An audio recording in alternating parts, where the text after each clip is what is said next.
এক জঙ্গলে হাতি, ঘোড়া, ভালুক ও অন্যান্য অনেক রকমের প্রাণী বসবাস করত। তারা সেই জঙ্গলে নিশ্চিন্তে এদিক সেদিক ঘুরে বেড়াতো। সেই জঙ্গলেই বাস করত এক বাঘমামা ও তার ভাগ্নে শেয়াল। ভাগ্নে শেয়ালটি ছিল খুব বোকা, আর তার বাঘমামা ছিল তার থেকে আরও অনেক বোকা। বাঘটি কোনো রকমে শিকার টিকার করত। সেই শিকার বাঘমামা আর ভাগ্নে শেয়াল দুজনে ভাগ করে খেত। এক শীতের সকালে বাঘমামা হাঁটতে হাঁটতে তার ভাগ্নে শেয়ালের কাছে এসে বলল, ভাগ্নে, ও ভাগ্নে, এভাবে তো আর বেঁচে থাকা যায় না। অনেক দিন হলো কোনো ভালো শিকার টিকারও পাচ্ছি না। কি করা যায় বলো তো ভাগ্নে? তাই তো মামা, তুমি ঠিকই বলেছো। আমার মাথায় একটা বুদ্ধি এসেছে, সেটা করলে মনে হয় ভালোই হতো।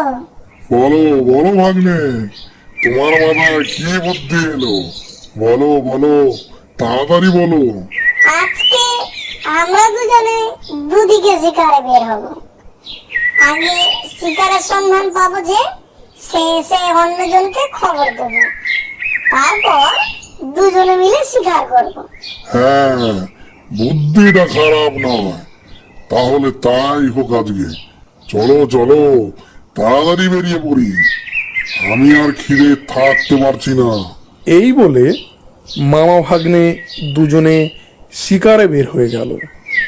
শেয়াল বেচারা ভয়ে ভয়ে বনে জঙ্গলে ঘুরে ঘুরে কিছুই পেল না।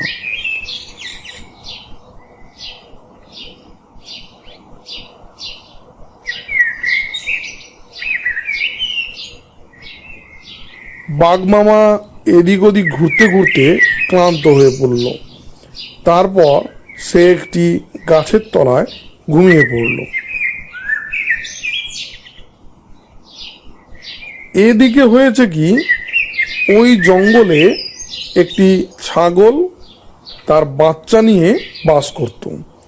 ছাগলটি তাদের খাবার আনতে বাইরে যাবে, তাই সে তার বাচ্চাকে বলে গেল, বাছা আমার, আমি খাবার জোগাড় করতে বাইরে যাচ্ছি।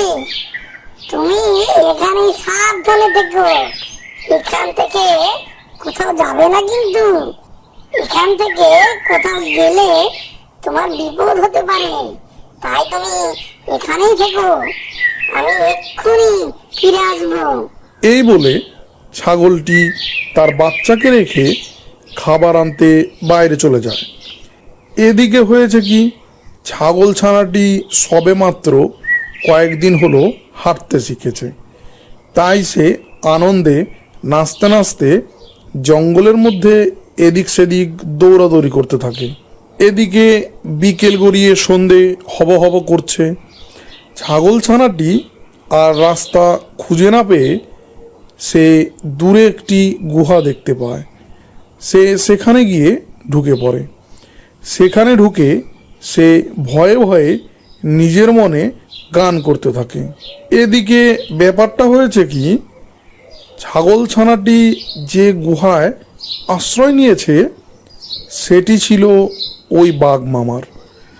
বাঘমামাটি যখন শিকার না পেয়ে সেই গুহার কাছে আসে, সে শুনতে পায় তার গুহার ভেতর থেকে কেমন যেন আওয়াজ আসছে। তাই সে বলে ওঠে, কে রে আমার ঘরে? কে গান করে আমার গুহায়?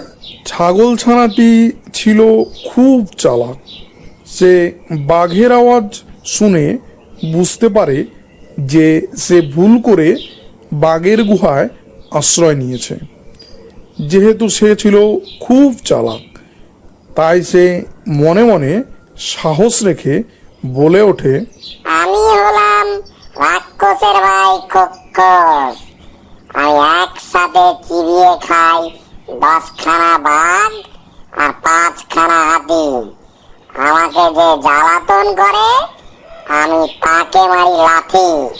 এই কথা শুনে বোকা বাঘ খুব ভয় পেয়ে যায়।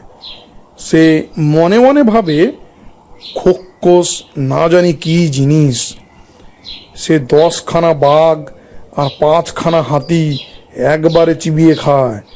তাই সে ভয়ে ছুটে পালাতে থাকে। আমাকে বাঁচাও, বাঁচাও, আমাকে খেয়ে ফেললো গো, আমাকে বাঁচাও, বাঁচাও, কে কোথায় আছো, আমাকে বাঁচাও, আমাকে খোক্কস খেয়ে ফেললো গো, বাঁচাও, বাঁচাও। এদিকে ছাগলছানাটি বুঝতে পারে যে বাঘ ভয়ে পালিয়েছে, তাই সে নিশ্চিন্তে শুয়ে পড়ে।